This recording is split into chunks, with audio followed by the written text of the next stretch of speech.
wajah gemas para psikolog-psikolog ya. Oke, saya akan memperkenalkan dulu ya. Oke, maka izinkan saya untuk share screen dulu ya teman-teman ya. Oke, saya akan men-share screen PPT saya. Oke, saya kebetulan bikinnya 2 hari 2 malam tanpa tidur. Oke, teman-teman sudah masuk ya. Di sini ada tulisan Student Support Universitas Multimedia Nusantara. Oke ya. Oke, sudah benar. Kemudian di sini kita punya tagline namanya "We are here to serve, hear, and understand you because we want it." Kenapa begitu? Kita waktu mau masuk UMN aja, pertanyaan kita begini, teman-teman, ke HRD-nya atau teman-teman staf atau karyawan yang lain. Kita di sini bakal ketemu mahasiswa nggak? Kita di sini mau mengabdikan diri kita untuk mahasiswa. Kalau kita nggak mau kalau kita di sini nggak dikenalin mahasiswa, kalau kita di sini nggak dideketin mahasiswa, saya nggak mau masuk UMN. Tapi ternyata kata HR-nya, kamu bakal bertemu dengan banyak mahasiswa dan kamu akan membantu mahasiswa. Itu adalah bukti ketulusan kita untuk membantu teman-teman. Jadi teman-teman, nggak usah sungkan kalau mau cerita, kalau mau ada keluh kesah, segala macam, ngomong aja ke student support. Kalau bingung, kontaknya. Nah, nanti akan saya jelaskan. Kita masuk ke slide selanjutnya. Ini gimana ya? Nah, kemudian ada layanan student support. Kak, layanannya student support itu ada apa aja sih? Kita ada konseling online dan onsite. Jadi teman-teman bisa nanti ketemu kita via Zoom, via Google Meet, via chat gitu ya. Kemudian juga ada teman-teman bisa mungkin kalau mau janjian nih ketemu onsite nih atau ketemunya di UMN. Kak, aku pengen banget nih konseling di UMN gitu. Oke, cus gas gitu kan. Nah, kemudian Kak, kalau misalnya aku mau ketemu di Starbucks gimana? Mohon maaf, kita patuhi PPKM gitu ya, dan kita juga ingin cari aman karena kan masa Covid seperti ini daripada nih kita datang ke Starbucks, kita enak-enak nih hahaha pulangnya, wah masuknya ke Wisma Atlet. Oke, lanjut. Nah, kemudian layanan yang kedua kita menerima pelatihan dengan tema psikologi, teman-teman. Nah, gitu. Jadi kita juga bisa memberikan pelatihan-pelatihan yang mungkin kamu butuhkan juga untuk mengembangkan karakter kamu, misalnya seperti itu. Kemudian kita juga bisa memberikan seminar tematik dengan tema psikologi, seperti itu ya. Nggak mungkin dong tiba-tiba, Kak, kita mau dong pembicara seminar untuk pembicaraan soal aljabar. Hah? Aljabar? Oke. Itu seperti itu teman-teman ya. Kemudian layanan yang keempat adalah kita bisa memberikan psikotes pindah prodi. Bagi kamu ini nggak semuanya bisa melakukan ini ya, gitu ya. Jadi ada persyaratan tertentu yang memang harus kamu penuhi dulu untuk pindah prodi, gitu kan. Baru kita nanti bisa memberikan kamu psikotes seperti itu. Kemudian kita juga ada konselor sebaya. Jadi teman-teman kalau nanti penasaran konselor sebaya seperti apa, kalian bisa ngerit sendiri, kalian bisa cari tahu sendiri lewat Instagram studentsupport.umn. Dan kebetulan kita bakal running di bulan September. Nah, kemudian kita juga ada konseling kelompok. Nah, mungkin teman-teman nih pengen datang terus sama teman-temannya pengen cerita-cerita, pengen diskusi sama kita, silahkan aja. Kita bisa bantu teman-teman gitu ya. Oke, sampai sini paham ya soal layanan student support-nya ya. Nah, nanti mungkin ada pertanyaan-pertanyaan lagi tentang layanan student support, teman-teman harus perhatiin ini gitu ya. Jadi dicatat, ditulis. Layanan student support itu apa aja, Kak? Gitu ya. Kemudian, nah ini dia muka-muka dari psikolog-psikolog kita gitu ya. Ada yang cantik-cantik, ada yang ganteng-ganteng manis gitu ya. Nah, ini ada Kak Fiona, ada Kak Vika, ada Kak Sheila, ada Kak Sony, ada Kak Januar. Kita datang dari bidang yang berbeda-beda gitu. Ada yang dari klinis, ada yang dari pendidikan gitu ya. Contoh pendidikan adalah seperti Kak Vika, yang klinis adalah seperti Kak Fiona, Kak Sheila, Kak Fiona dan Kak Sony. Untuk Kak Sheila ini dia juga dari latar belakang pendidikan seperti itu. Dia psikologi pendidikan. Dan kalau saya sendiri, saya akan melanjutkan ke psikolog klinis ya. Ini adalah saya nih, yang ini nih, ganteng-ganteng manis nih ya, Januar Aldio ya gitu ya. Wah, teman-teman bisa ngeliat sendiri senyumnya ya, bikin leleh gitu ya. Nah, teman-teman di sini bisa bisa melihat dan bisa mengingat ya. Kalau misalnya teman-teman mau cerita-cerita bisa ke siapa, silahkan pilih sendiri di sini karena kita bebas. Kalian pilih, kita pun bebas juga. Kalian kalau mau mendengarkan, mau mencurhatkan hal apa saja, kita siap mendengarkan teman-teman. Seperti itu ya. Kemudian berikutnya, nah kalau teman-teman mau kontak kita bisa lewat email studentsupport@umnacid. Atau kalau misalnya mau Instagram, nah ini saya yang paling suka nih, karena saya kebetulan gila exposure gitu ya. biasa calon-calon selebgram. Nah, jadi teman-teman bisa follow studentsupport.umn atau teman-teman bisa capture ini nomor-nomor WhatsApp-nya teman-teman psikolog kita. Ada namanya Kak Sony, ada namanya Kak Fiona, Kak Sheila, Kak Yanuar, atau Kak Vika gitu ya.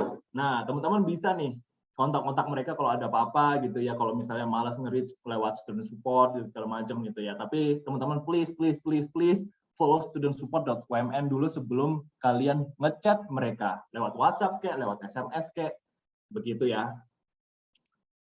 Oke, selanjutnya karena sudah selesai saya memberikan presentasi, kali ini kita akan masuk ke materinya, teman-teman. Inilah yang kita tunggu-tunggu, inilah yang kita cari-cari, dan inilah kenapa kita datang ke acara hari ini.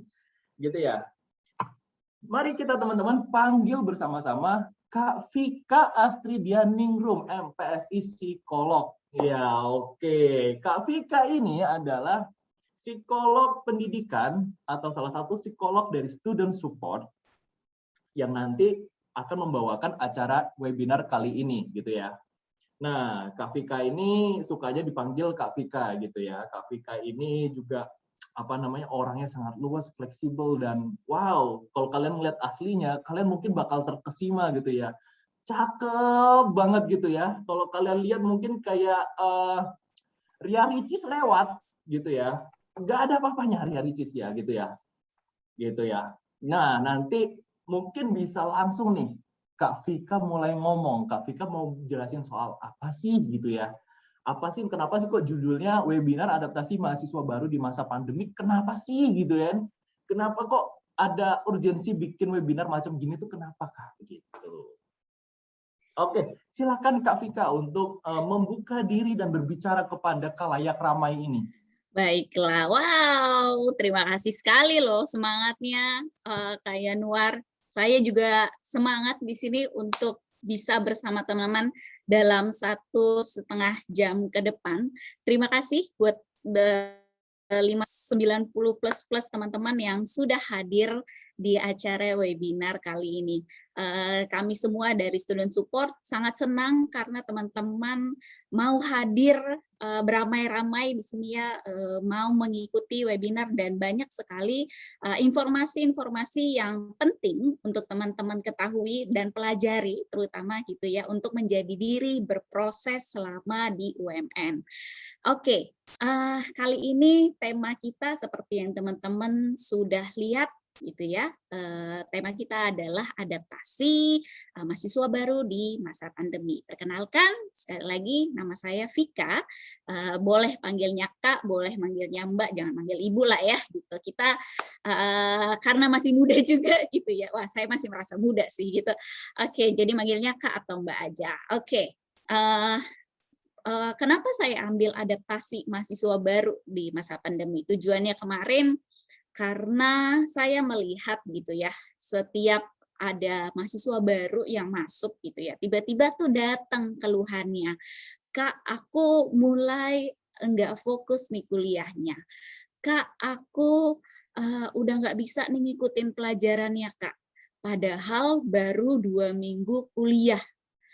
Apa nih masalahnya nih? Apa nih gitu ya? Kita coba cari. Dan itu bukan 1-2 orang yang datang ke student itu. Banyak sekali teman-teman. Dan mungkin saat ini teman-teman yang mengikuti webinar saat ini gitu juga masih ada nih rasa-rasa kayak gitu, kok kayaknya aku nggak sesuai ya Kak jurusanku ya sekarang. Nah, mungkin teman-teman ngerasain gitu ya. Oke, sebelumnya itu yang membuat saya pada akhirnya mengambil tema ini gitu ya, karena kok kayaknya masih banyak teman-teman yang masih bingung, masih kesulitan butuh waktu untuk beradaptasi dengan perkuliahan, beradaptasi dengan lingkungan, terutama saat ini kita ada di situasi pandemi gitu ya, kita nggak kenal itu teman kita kelas siapa aja gitu. Beda halnya waktu kita offline gitu ya, kita langsung interaksi, kita langsung ngomong, kita jadi tahu oh dia si A seperti ini, si B seperti itu. Oke, terima kasih untuk teman-teman yang sudah hadir dan rata-rata adalah mahasiswa baru di UMN tahun ini. Sebelumnya saya ingin menanyakan nih ke teman-teman, saat ini apa yang teman-teman rasakan setelah 2 atau masuk 3 minggu ini teman-teman berkuliah? Kira-kira kesulitannya di mana nih, teman-teman? Mungkin boleh dihidupkan sebentar kolom chatnya. Saya ingin teman-teman ketik gitu ya, kira-kira kesulitannya apa sih teman-teman di situasi yang di masa pandemi ini terutama. Oke, wow, tugas gede banget tulisannya di caps lock. Oke, time management. Oke, sulit fokus. Wah, banyak tugas, burnout. Wow, wow, wow, wow, wow. Tugas jaringan kelas pagi. Wow, ternyata rata-rata tugas, rata-rata manajemen waktu. Mungkin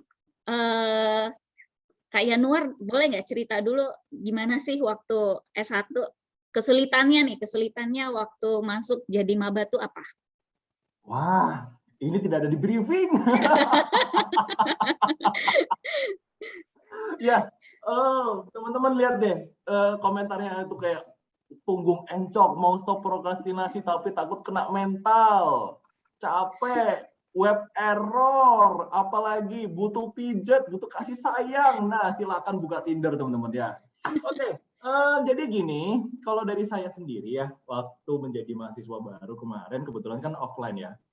Yang saya takutkan adalah saya yang pertama susah cari teman gitu ya, karena kan saya orangnya butuh ngomong. Kalau nggak ada teman, saya tempat sampahnya kemana gitu kan ya, gitu kan. Terus habis itu yang kedua, apa namanya, saya belum siap nih dengan apa namanya pendidikan yang saya dapat waktu SMA sama waktu kuliah. Kalau SMA kan masih bisa tuh kayak ngerjainnya nyantai bareng teman-teman, berangkat pagi-pagi gitu kan ya.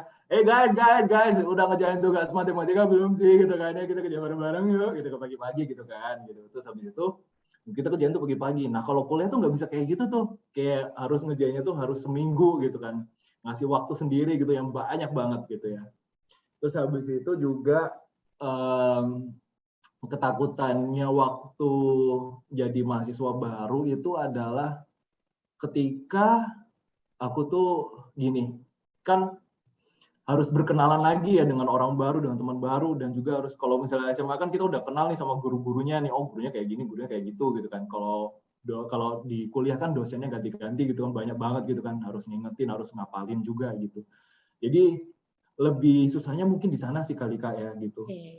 Susah apa cari kenal sama orang baru ya, terutama ya teman-teman gitu. Iya benar-benar susah banget. Mungkin teman-teman juga saat ini karena nggak apa ya, mungkin nggak beda jauh lah ya sama offline dan online gitu ya. Ya mungkin karena kalau offline kan kita bisa langsung menatap gitu, langsung kenalan. Kalau online kan harus banyak basa-basinya supaya kita bisa langsung kenalan nih gitu. Nah, tapi kurang lebih nih sama nih Kak kayaknya ya gitu ya. Apa namanya masalah-masalahnya gitu ya, kenalan sama orang baru gitu ya. Nanti kenalan lagi sama dosen, harus ngikutin apa namanya sikapnya dosen atau mungkin aduh gimana gitu ya, pasti banyak pertanyaan-pertanyaan dalam pikiran teman-teman semua. Oke, terima kasih Kak Yanuar tadi. Oke, belum lanjut ya. Ada yang lucu nih dari Barata nih. Saya mau refresh 2 tahun yang lalu jadi maba. Saya dari awal semester sudah keteteran tugas 14 kali. Wow. Kamu prodi film, selamat datang gitu ya. Dilema prodi film ya. Wow, oke, baik. Lanjut Kak. Ya, terima kasih. Makanya memang kadang memang kalau misalnya dari SMA ke perkuliahan itu memang fasenya pendek gitu ya, pendek dan kita tuh sebagai pribadi memang harus butuh kecepatan untuk bisa masuk gitu ya ke dunia baru. Nah, kadang-kadang bagi sebagian orang itu mudah gitu ya untuk cepat beradaptasi dengan lingkungan baru, dengan dunia baru, dengan teman baru dan apapun. Tapi bagi sebagian orang itu agak kesulitan gitu dan membutuhkan waktu untuk masuk ke situasi yang baru juga gitu. Dan ini tuh terjadi nggak hanya di teman-teman yang kuliah aja, tapi mungkin bagi orang-orang di luar sana yang bekerja saat ini. Oke, baik. Saya akan izin share screen. kita akan mulai masuk di materi kita hari ini. Oke, kita akan bicara apa sih di hari ini? Topik kita, saya mau memulai itu dari kita sendiri, terutama gitu ya, dari pribadi kita sendiri. Siapa sih saya? Siapa sih teman-teman? Teman-teman tuh saat ini tuh ada di fase seperti apa gitu ya, supaya teman-teman tahu, oh saya di fase ini, makanya saya harusnya berproses seperti ini. Jadi jangan dulu kemana-mana, mari kita pusatkan di dalam diri kita dulu. Lalu kira-kira setelah itu kita bicara tentang tantangan untuk di masa pandemi saat ini, terutama bagi teman-teman ini tadi mahasiswa baru, tantangannya banyak banget ya. Tadi teman-teman sudah ada di kolom chat dari tugas, dari kuliah dan sebagainya. Lalu kira-kira strategi apa sih gitu ya yang bisa teman-teman lakukan supaya teman-teman bisa survive, supaya teman-teman bisa berproses. Mudah-mudahan tidak ada yang pindah prodi nanti ke depannya ya, jangan sampai dong ya teman-teman ya gitu.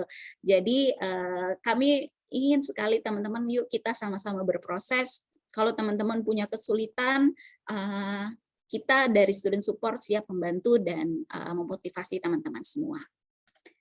Oke. Nah, kita akan mulai. Teman-teman tuh siapa gitu ya? Mari kita melihat ke diri kita masing-masing. Kita punya tangan, punya hidung, punya mata, tapi sejatinya teman-teman tuh saat ini ada di usia atau tahap perkembangan yang mana. Sadari bahwa teman-teman saat ini adalah remaja akhir. Kalau misalnya di dalam psikologi itu ada tahap perkembangannya, teman-teman tuh masuk dalam fase remaja akhir menuju dewasa awal. Ini tuh banyak banget nanti hal-hal yang teman-teman akan lewati gitu ya di dalam usia-usia ini. Usia yang 17 sampai 25 tahun akan banyak sekali pengalaman-pengalaman di tahap perkembangan ini yang teman-teman lewati gitu ya. Secara karakteristik gitu ya, secara fisik teman-teman bisa melihat semakin teman-teman bertambah usia, mungkin teman-teman semakin tinggi badannya gitu ya, ada yang semakin cantik, semakin glowing, semakin ganteng gitu ya. Lalu ada juga hal-hal misalnya tingkat seksualitasnya makin tinggi gitu ya, nanti akan bermacam-macam. Di dalam diri kita itu terus bertumbuh nanti sampai terakhir kita mati, itu sudah selesai berarti tahap perkembangannya. Lalu secara kognitif teman-teman tuh mulai untuk berpikir secara abstrak, mulai mencari tahu sendiri gitu ya, kira-kira ini tuh gimana, mulai untuk mencari penyelesaian suatu masalah. Biasanya memang di usia-usia ini teman-teman tuh akan berpikirnya idealis, wah ini nggak boleh nih kayak gini, wah itu nggak boleh kayak gitu. Padahal sebenarnya belum tentu nih gitu. Artinya ada mungkin dalam diri teman-teman tuh kayak wah ini yang terbaik buat saya, tapi belum tentu teman-teman gitu. Jadi memang ini memang ada di masa teman-teman saat ini. Lalu juga nanti di usia-usia ini teman-teman tuh akan mulai mencari tujuan terkait masa depan. Nah, di usia ini juga kita tuh biasanya akan mengalami namanya quarter life crisis. Nah, tapi saya nggak ngebahas itu, nanti mungkin ada webinar selanjutnya yang membahas quarter life crisis itu apa. Tapi poinnya adalah mungkin teman-teman akan merasa bingung nih, gitu ya. Kira-kira nanti ke depan setelah saya lulus kuliah saya mau ngapain ya? Atau mulai melihat diri atau di sekitar lingkungan teman-teman, oh teman-teman saya tuh udah sukses gitu ya, tapi kok saya belum, atau teman-teman saya udah mulai skripsi, tapi kok saya belum gitu. Nah itu mulai tuh ada perdebatan di dalam dirinya teman-teman. Nah itu yang biasanya ke situ untuk masa depan. Lalu dalam sosial emosional teman-teman mulai eksplorasi identitas gitu. Biasanya kalau kita bilangnya cari jati diri gitu ya remaja. Wih, kan lagi seneng-senengnya kumpul sama teman, sosialisasi sana sini gitu ya. Nah, lalu juga mulai nih untuk memikirkan karir ke depan gitu ya. Dan kadang-kadang di usia-usia ini tuh secara emosional itu butuh teman-teman perlu adanya kayak seperti teman-teman mulai bernegosiasi gitu ya, bernegosiasi dengan diri gitu ya, bernegosiasi dengan emosi. Kalau saya seperti ini maka akan seperti ini gitu. Jadi memuncak begitu emosinya kalau di masa-masa di usia remaja saat ini. Nah, selanjutnya teman-teman, ternyata teman-teman tuh punya tuntutan dan peran gitu ya sebagai mahasiswa khususnya gitu. Tadi sebagai pribadi teman-teman punya tuntutan dan peran gitu ya. Jadi bertumbuh, berproses, nanti akan ada pengalaman, tapi ternyata di dalam tuntut sebagai mahasiswa. Kita bisa lihat di sini. Saat ini rata-rata kan tadi teman-teman adalah maba gitu ya. Mungkin teman-teman saat ini masih ada di semester 1 dan beberapa mungkin di semester 2, semester 3 gitu. Nah, di sini adalah namanya model pengembangan mahasiswa gitu ya. Di sini ada P1, P2 dan P3 di mana setiap aspeknya ini itu menggambarkan di setiap semester tuh seperti apa sih gitu. Apa yang dibutuhkan, apa yang perlu diproses dalam diri teman-teman. Kita lihat kalau yang pertama di P1 itu pengenalan self awareness. Jadi tahu dulu tadi, kembali lagi tahu dulu siapa diri kita ini gitu ya. Kesadaran akan diri saya ini siapa sih gitu ya. Oh, saya mahasiswa. Peran saya sebagai mahasiswa tuh apa? Itu biasanya di semester 1 dan semester 2.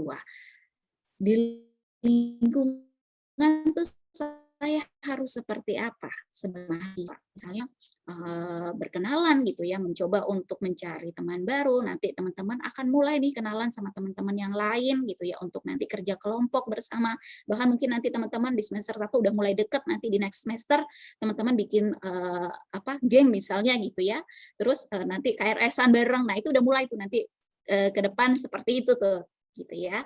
Lalu naik gitu ya, semester 3, 4, 5, dan 6 ada prosesnya lagi.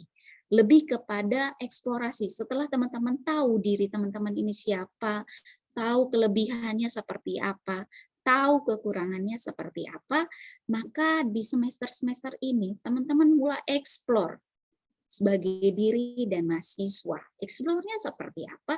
Explore-nya mungkin teman-teman udah mulai nih untuk mau ikut-ikut misalnya organisasi gitu ya, kegiatan-kegiatan kemahasiswaan gitu, atau mungkin teman-teman karena tadi sudah tahu dirinya bahwa saya mungkin punya minat atau bakat terkait sesuatu, misalnya seni, teman-teman mulai mengembangkan nih, mulai punya fokus untuk mengembangkan minat serta bakatnya gitu di semester-semester ini.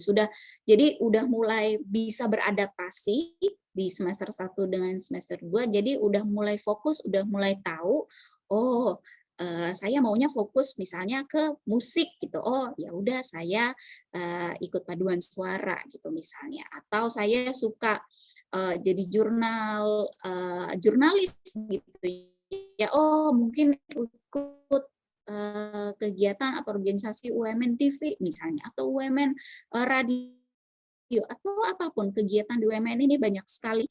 Jadi teman-teman harus tahu, harus explore kira-kira apa sih yang menjadi minatnya teman-teman, supaya teman-teman bisa berproses serta mengembangkan apa yang ada di dalam diri teman-teman.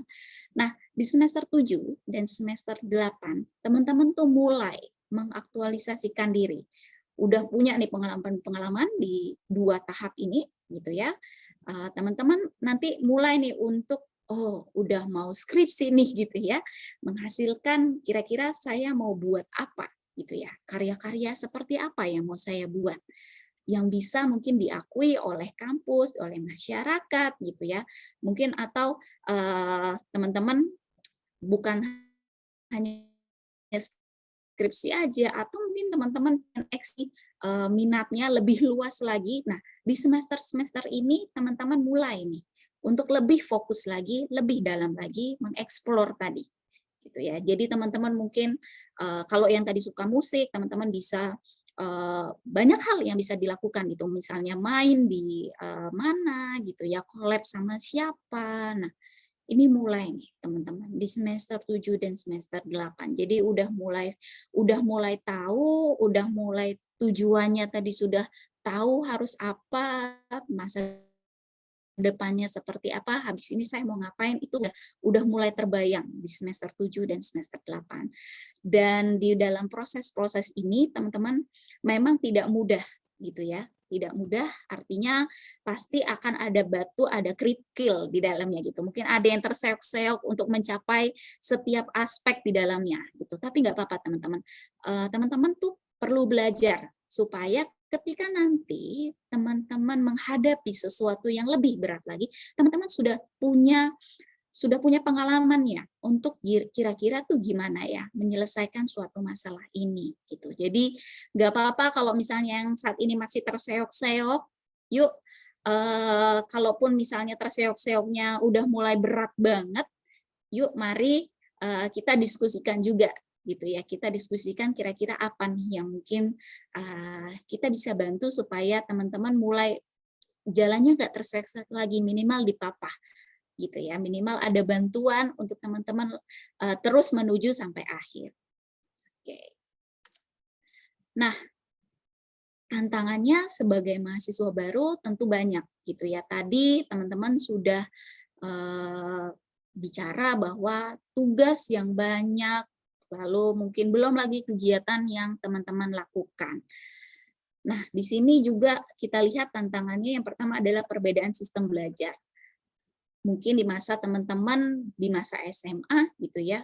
SMA kan sangat struktur gitu ya, terstruktur hari Senin sampai Jumat atau hari Sabtu gitu ya, belajarnya ABC gitu ya. Tapi kan kalau di kuliah itu pasti udah beda gitu ya. Mungkin mulai kuliahnya di jam 10, ada mungkin kuliahnya mulainya baru di jam 1. Nah, itu kadang-kadang kalau misalnya nih yang kayak mulainya jam 8 tuh teman-teman biasanya apa sih? Susah bangun pagi. Gitu kan biasanya. Masalahnya di situ nih, kuliah jam 8, wah susah nih bangun pagi. Kalau sekarang mungkin enak ya teman-teman, kita bicara kalau online gitu ya. Karena kalaupun misalnya telat bangun nih, oh jam 8 langsung buka laptop, ya mungkin nggak on cam gitu ya, tapi bisa langsung ngikutin perkuliahan gitu. Tapi kalau dulu offline gitu, teman-teman kayak udah kesiangan jam 8, kelasnya jam 8, harus datang ke UMN gitu ya, udah telat banget. Akhirnya apa? Jadi bolos gitu ya. Nah, ini tantangannya gitu ya. Perbedaan sistem belajar ini yang awal-awal mungkin teman-teman masih berupaya untuk beradaptasi gitu ya. Mungkin awal-awal masih kesulitan, nggak apa-apa. Nanti mudah-mudahan teman-teman pelan-pelan gitu ya kita belajar, teman-teman bisa lama-lama tahu nih flow-nya. Jadi tahu harus apa ke depannya. Lalu yang kedua tadi ada perbedaan waktu belajar gitu ya. Tadi kuliahnya di jam 1 atau mungkin bahkan mulainya di jam 3 gitu. Nah, kadang-kadang di Senin nggak ada kuliah, di Selasa, Rabu tidak ada kuliah dan sebagainya seperti itu. Kadang-kadang ada jam-jam kosong gitu ya, yang tidak ada perkuliahan gitu. Nah, ini kembali lagi kalau misalnya kita kurang mampu untuk membuat organize tugas-tugas dan semuanya, makanya di awal kita tuh udah mulai stres nih, udah mulai panik, udah mulai cemas semuanya. Jadi kayak numpuk gitu ya, karena kita belum terbiasa atau mungkin kita butuh waktu untuk bisa beradaptasi dalam hal ini gitu. Belum lagi saya paham tuntutan dari tugas-tugas bagi teman-teman yang saat ini ada di jurusan film, DKV dan arsitektur. Saya paham bahwa tugasnya sangat banyak sekali gitu ya. Jadi tetap semangat buat teman-teman yang saat ini lagi berjibaku dengan tugas-tugasnya gitu ya. Nggak apa-apa, itu memang adalah proses yang harus teman-teman alami gitu ya sebagai mahasiswa baru, dan itu adalah tantangan buat teman-teman juga. Nah, yang ketiga itu adalah membangun hubungan dengan orang baru. Tadi sudah jelasin juga sama teman-teman juga gitu ya. wah ternyata membangun hubungan tuh nggak mudah gitu bagi sebagian orang. Kalau misalnya tadi Kak Yanuar bilang, wah dia kan sulit gitu ya untuk membangun hubungan dengan orang baru gitu. Tapi ada juga bagi sebagian orang yang mudah gitu ya untuk kenal sama orang baru. Dan ini bagi teman-teman yang kesulitan ini sebagai tantangan. Teman-teman harus punya strategi gimana caranya supaya oke, saya mau kenalan sama teman-teman kelompok saya. Apalagi di situasi pandemi saat ini, wah lebih lagi gitu ya tantangannya, wow semakin luar biasa. Lalu yang keempat adalah kebimbangan pemilihan program studi. Wow, ini tuh banyak banget teman-teman. Kalau boleh saya cerita, student support tuh tadi salah satu lainnya adalah pindah prodi gitu ya. Tapi saya sih nggak kepengen sebenarnya teman-teman ini ketika sudah masuk UMN, terus tiba-tiba mulai menyadari bahwa kok kayaknya saya salah jurusan ya, kok kayaknya saya nggak bisa ya survive di jurusan ini. Itu mulai muncul nih di awal-awal semester karena melihat mungkin tugasnya yang banyak atau mungkin aduh saya nggak paham deh sama isi materi penjelasannya. Mulai itu bimbang, bener nggak ya nih saya masuk jurusan ini. Dan setiap tahun ini tuh banyak sekali masalahnya, banyak sekali kasusnya teman-teman gitu. Jadi saya berharap teman-teman di awal sebelum masuk ke UMN, sebelum memilih program studi gitu ya, teman-teman sudah minimal ada minat, ada keinginan untuk tahu gitu ya, ada rasa penasaran untuk tahu oh program studi ini tuh belajar apa, maka dicari gitu ya, dicari. Misalnya program studi DKV atau film, oh bikin apa sih? Film itu belajar apa aja sih? DKV itu belajar apa sih? Atau akuntansi, atau mungkin Strakom yang saat ini di Ilkom gitu ya. Strakom itu belajar apa aja sih gitu ya. Jadi teman-teman nggak salah langkah nih. Teman-teman nggak langsung kejeblok gitu ya, ngejeblok di jurang gitu ya. Wah salah nih gitu. Jadi perlu nih gitu ya. Dan ini tuh banyak sekali yang kami terima gitu ya di student support gitu. Jadi kami berharap teman-teman yang saat ini sebagai mahasiswa baru bisa tetap lanjut di jurusannya masing-masing gitu ya sampai akhir. Mudah-mudahan tidak ada yang memilih untuk pada akhirnya memilih pindah jurusan. Baik. Oke. Nah, saat ini kita masih ada di situasi pandemi, teman-teman. Teman-teman harus belajar dari rumah, gitu ya, nugas dari rumah, interaksi dari rumah, gitu. Ternyata banyak banget ya, gitu masalahnya. Dan bukan hanya teman-teman aja, kami mungkin bagi orang yang bekerja juga punya masalah juga, gitu ya. Nggak hanya teman-teman yang berkuliah aja. Ternyata pandemi itu tuh membuat banyak perubahan gitu ya buat diri kita terutama dalam pribadi gitu ya, baik perubahan perilaku gitu ya, perubahan pola pikir. Nah dan kadang-kadang kan ini tuh cepat banget, kita nggak pernah nyangka bahwa corona hampir 2 tahun gitu ya, 2 tahun lalu itu kita ngerasain adanya pandemi gitu, terus tiba-tiba harus semuanya di rumah gitu ya, harus melakukan kegiatan dari rumah dan itu nggak mudah bagi kita semua gitu. Begitupun dengan teman-teman yang saat ini teman-teman lakukan harus kuliah dari rumah. Kami tahu gitu ya bahwa teman-teman saat ini merasa capek, pegel kalau harus natap layar laptop terus gitu ya. Begitupun dengan kami gitu. Jadi mari kita sama-sama melihat gitu ya bahwa mungkin ada sesuatu atau hal lain yang mungkin akan menjadi lebih baik ke depannya setelah pandemi ini. Dan kadang-kadang memang hal ini tuh tadi berpengaruh terhadap lingkungan sosial kita gitu ya, terhadap mungkin dengan teman, dengan keluarga, dengan relasi kita gitu ya. Jadi nggak bisa langsung gitu ya komunikasinya, bahkan mungkin juga mempengaruhi secara fisik, secara psikologis gitu ya. Kadang mungkin pandemi ini membuat teman-teman merasa cemas, aduh ya, saya tuh udah pengen banget offline, pengen banget datang ke UMN. Sama teman-teman. Jadi bukan teman-teman aja, kita semua tuh di sini juga pengen banget teman-teman hadir gitu ya, penuh saat ini di UMN gitu ya. Kami tuh udah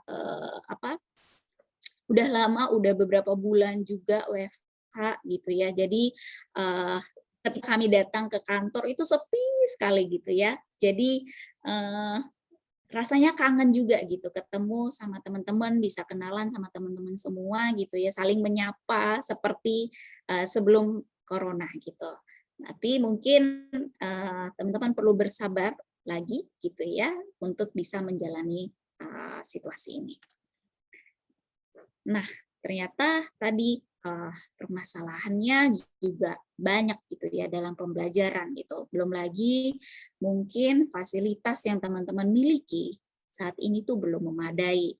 Mungkin kuotanya terbatas gitu ya, atau perangkat belajarnya juga terbatas, lalu tugas terlalu banyak menumpuk. Kadang-kadang itu tadi durasi mungkin kalau kata dosennya kan di rumah gitu ya pasti bisa lah gitu ya, jadi dikasih nih tugasnya yang banyak gitu ya, jadi durasi tugasnya yang terlalu sering dan banyak, belum lagi deadline-nya singkat, belum lagi besok ada mata kuliah ini harus ada tugasnya lagi, besok deadline-nya wah banyak banget nih gitu. Jadi kok kayaknya terlalu banyak gitu ya, dan itu membuat kadang-kadang teman-teman tuh overwhelmed gitu ya, jadi cemas kadang-kadang gitu ya, pasti ngerasain hal itu, jadi keteteran nih semuanya. Lalu juga masalahnya ketika kita sedang kuliah online gitu ya, mungkin ada beberapa dosen yang mungkin pada saat menjelaskan materinya kurang begitu informatif gitu ya. Jadi teman-teman merasa saya nggak ngerti nih gitu. Lalu mungkin instruksi tugasnya yang kurang jelas, sulit dipahami, lalu minim penjelasan.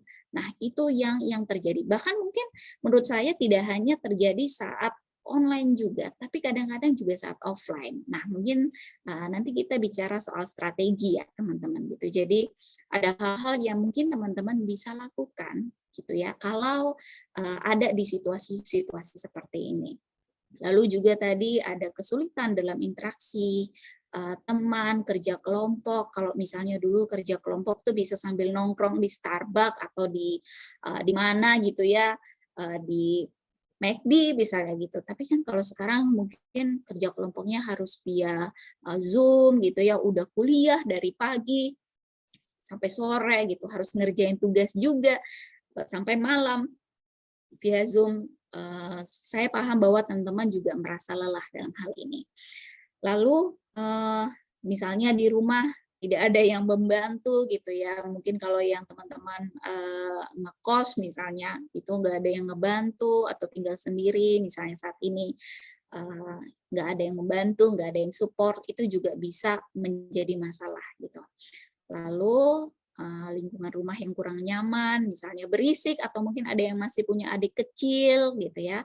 Lalu mungkin bisa jadi anggota keluarga juga tidak baik gitu ya di dalam rumah. Nah, itu bisa menjadi permasalahan tersendiri. Nah, hal yang penting itu adalah manajemen waktu gitu ya. Manajemen waktu ini menjadi kadang-kadang menjadi masalah utama juga gitu ya. Dari apa yang teman-teman alami saat ini gitu. Itu tadi banyak kuliah, terus banyak tugas, terus teman-teman bingung nih, keteteran semua gitu karena manajemen waktu yang kurang baik gitu. Kadang-kadang ya udah sih bingung juga nih gitu, gimana nih atau harus mulai dari mana nih ngerjainnya gitu ya. Oke. Nah, ini kalau misalnya teman-teman ya, tadi kita bicara dalam hal secara mungkin ada masalah dalam keluarga, masalah sebaya, dalam di kampus seperti apa. Nah, kalau misalnya ketiga hal ini gitu ya, kalau misalnya ketiga hal ini teman-teman dalam hal ini bisa berproses gitu ya, bisa melewatinya, maka akan tercapai optimalisasi. Dalam hal ini misalnya teman-teman ya tetap tetap berkuliah seperti biasa, tetap berprestasi dan sebagainya. Lalu kalau misalnya nggak optimal, nggak selaras, nah akan muncul nih masalah-masalah klinis, sosial, bahkan kependidikan gitu ya. Klinis itu contohnya cemas, stres dan sebagainya. Nah, ya. Oke. Nah, lalu gimana sih supaya kita bisa punya strategi atau deal dengan situasi seperti ini? Saya nggak akan membahas secara detail, saya hanya ingin teman-teman tahu poin-poinnya. Yang pertama adalah teman-teman bisa menerima nih. Pertama, kembali lagi kalau saya ke dalam diri kita masing-masing, coba tanyain gitu ya. Menerima kelebihan, menerima kekurangan, menerima perasaan-perasaan yang muncul gitu ya. Perasaan marah, perasaan sedih, perasaan kesal gitu ya. Lalu teman-teman mulai menyadari dan menerima bahwa tuh oh, pandemi ini tuh ternyata membuat banyak perubahan gitu ya. Membuat banyak perubahan, ternyata perubahannya dalam hal apa? Pola belajar mungkin teman-teman. Oke, mungkin teman-teman punya kedepannya nanti teman-teman punya pola belajar bahwa mungkin adanya menerima pola belajar yang baru, menerima media belajar yang baru, kebiasaan yang baru, diterima dulu teman-teman. Baru teman-teman mulai untuk beradaptasi, mulai menyesuaikan diri, mulai mengatasi, mulai cari strategi nih. Kira-kira gimana sih supaya saya bisa menguasai situasi ini, gitu ya. Lalu selanjutnya adalah teman-teman mulai resilience. Resilience itu apa?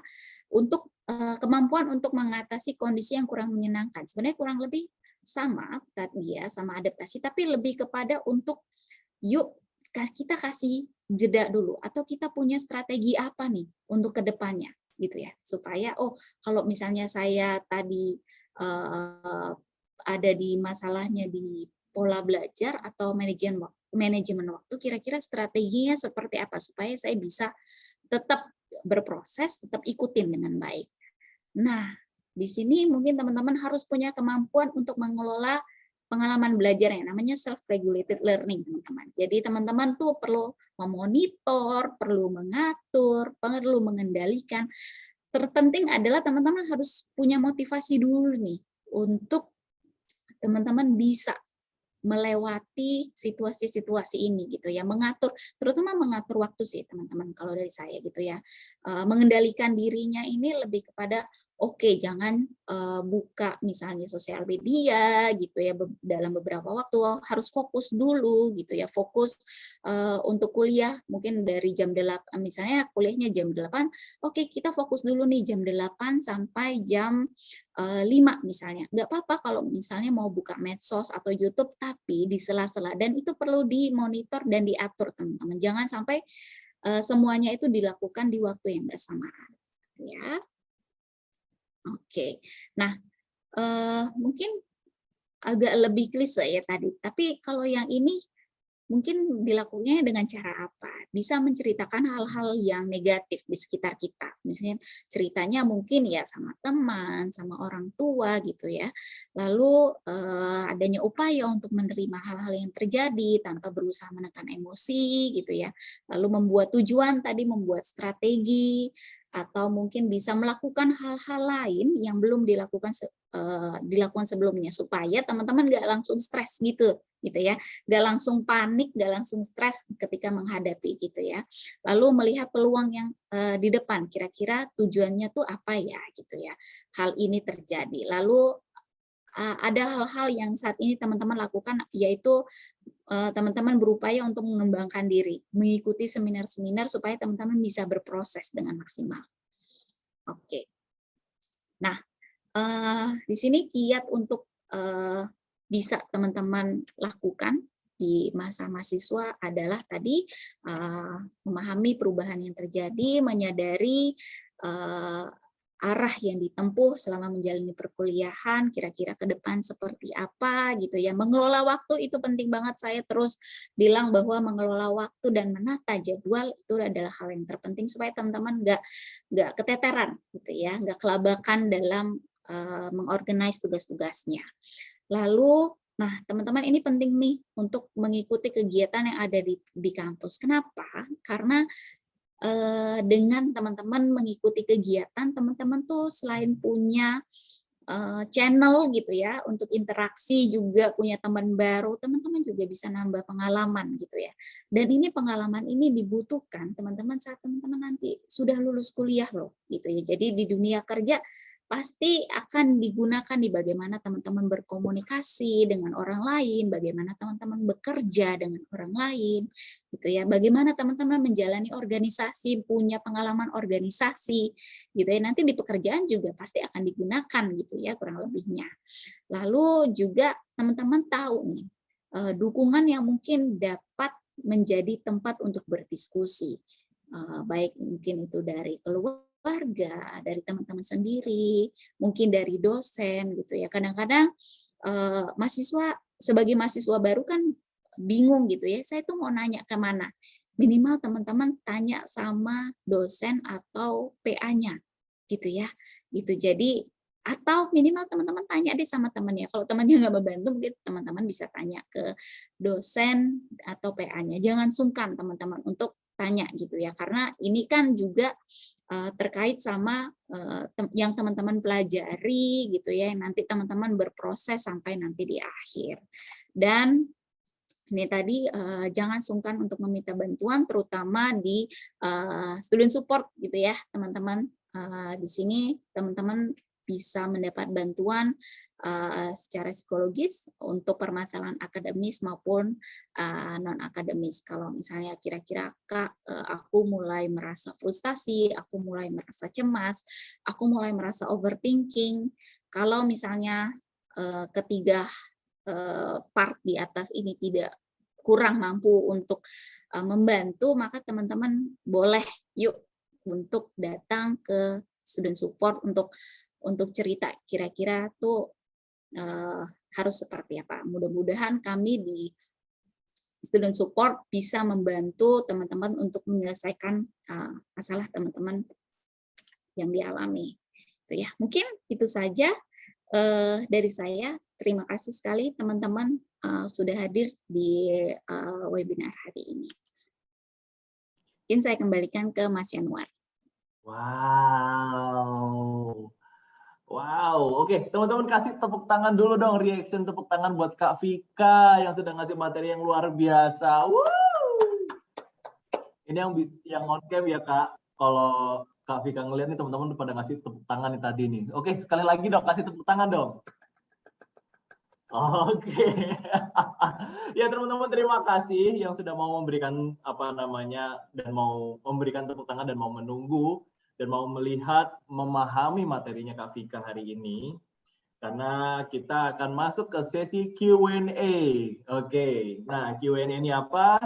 Kita akan masuk ke sesi tanya jawab. Jadi teman-teman yang mau bertanya-tanya sudah kami buka kolom komentarnya. Jadi silakan aja langsung tanya-tanya tentang apapun, tentang masalah-masalah mahasiswa baru gitu ya. Kalian punya keluh kesah apa, ada yang mau kalian tanyakan, silahkan tanyakan saja ke Kak Vika. Seperti itu. Oke, kita tunggu dari sekarang